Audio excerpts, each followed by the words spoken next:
I don't know why, but sometimes I enjoy being sad. Well, not being sad, but making myself sad. Either through watching sad movies or reading sad books. Sometimes I'm just like, yeah, that's the stuff. I'm not sure if this is a common phenomenon, but I know it's not just me. Otherwise, we wouldn't have stuff like this, or reviews like beautifully devastating, tragically relatable. I needed a good cry. So today I wanted to ponder about why do we sometimes find comfort in sadness? Why does it feel like sadness is romanticized? Is it because suffering brings meaning? Does being gloomy equal deep and esoteric as opposed to bubbly and shallow?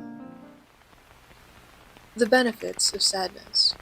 It's not often talked about, but there are benefits that come with being sad despite the feeling of it. You might have seen those things that say intelligent people tend to be more depressed, but there are actually studies that show that sad people are less prone to judgmental errors, they can be more generous, they can be more sensitive and observant to social norms. Sadness also gives you the clarity to evaluate change and growth from negative events, and acknowledging your own sadness is also very important in order to grow in compassion and empathy.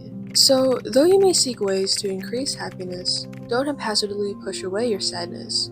No doubt it's there for good reason. But sometimes it feels like suffering is even encouraged in order to create your best work, like the tortured artist trope or the Mamba mentality, where you believe it's only through crashing out and extreme sacrifice that you're able to be good at what you do. So knowing these things, it's a little less absurd to hear that some people seek out sadness or even identify with being a sad person. Romanticizing sadness. I'm sure if you've been on the internet long enough, you would have seen those literally me characters. The Tumblr sad girl aesthetic. 2020 when mental illness was trending on TikTok. Even those alpha sigma edits. Romanticizing sadness or aestheticizing it isn't really something new. Despite me saying earlier that I enjoy listening to sad music and stuff, there's a difference between being sad for catharsis versus aesthetic. So these trends that romanticize sadness in these ways, where it's like identifying with these personas or aesthetics, make me wonder if it has any deeper repercussions other than just being hashtag relatable. Like, I know it can be a way for people to cope or express their emotions. Trust me, I used to have a brooding Batman playlist, and it genuinely did help me work through my emotions, but when it's, I guess, shown publicly or performatively, I don't know, it can create stigmas around mental illness where it's taken less seriously. Nobody likes me. No one. Not even you. Check out this video. It's a Bart Simpson edit of him really sad, and it's XXXTentacion playing in the background. Me, me, me. Me, me, me. Me, me. Yeah, my whole family got nuked, but like, I don't want to overreact, I don't want to put that on you. So these stigmas that are created around mental illness make me fear that sometimes people that actually do need help are scared to reach out of fear of being attention seeking or even corny. And on the other hand, this relatable media is, I don't know, it seems to be a slippery slope to incorrect self-diagnosis or like mislabeling temporary feelings as anxiety or depression. Sometimes it can be appealing to indulge in sadness when there's unhealed trauma, incomplete expression, undiagnosed mental health issues. So it really is something to tread carefully around, especially considering that it can be harmful to assume anyone is faking, because I know there are a lot of factors that can go into someone not being taken as seriously when it comes to mental health, like gender, race, age, class. Perhaps part of the reason why this romanticization of sadness is so widely used is because it seems to put meaning behind the suffering, making it easier to deal with. The meaninglessness of suffering, not the suffering itself, was the curse that lay over mankind so far. Finding meaning behind your suffering actually makes it easier to deal with if it's like you're fighting for a greater cause or there's a bigger picture to it. For example, you wouldn't choose to work at a job you hate if you didn't get paid, or you wouldn't study something you absolutely hated if you weren't going to get a degree out of it. So, in the same way, romanticizing your sadness can make you feel like you're building a character or like there's a story to it, which leads me to think about equating suffering to morality. Is one of the benefits to suffering or sadness is that it makes you a better person? Does it make you more likable or relatable? Does the more suffering you go through mean there's more value behind your work? For example, charities and fundraisers. Common things done to fundraise are usually things of sacrifice, like running a marathon, shaving your head, getting water dunked. These things are considered uncomfortable or as a form of challenge. But you wouldn't donate to a charity if it was like, I'll eat an ice cream if you donate $5. So I guess in a way we do put value in other people's challenge and sacrifice. There's also that thing where people can feel superior because of how much they've suffered. Like, you might have heard or even experienced the classic, I only got 5 hours of sleep last night. 5? I only got 2. And it kind of sounds like a brag. Like, I don't know if this is where the term Oppression Olympics come from, or if it was actually from that Ginny and Georgia scene. I haven't actually watched the show, but it was that trending clip where I think they're fighting over who goes through more racial prejudice in order to justify something. You don't get it. You are closer to white than I'll ever be. Together we make a whole white person. Your favorite food is cheeseburgers, and I know more Mandarin than you do. You're barely even Asian. Sorry, I'm not Chinese enough for you. But I've never seen you pound back jerk chicken. Last time I checked, Brody twerks better than you. And I liked your poem, but your bars could use a little more work, homie. So really, how black are you then? Excuse me? What? Literally, what? Because if we're gonna play that game, let's do it. Oppression Olympics. Let's go.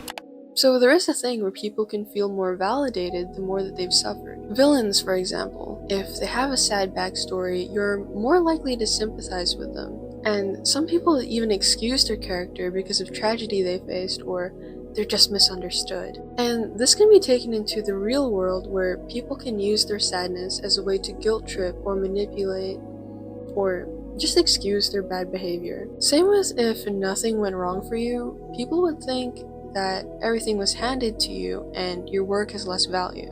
Like, I do believe sacrifice and suffering is good to an extent, especially if it's to create betterment for yourself and others. But when your sadness is used as a scapegoat or a manipulation tactic, that's when it needs to be checked. So I guess there are multiple ways to talk about the comfort of sadness. One where you're comforted by the sadness for release or expression, or being sad is keeping you in a comfort zone where you don't need to be accountable for your actions and it giving you more validation. Or the secret third option where you've been sad for so long that it's all that you know. There is comfort within suffering, but there is no peace.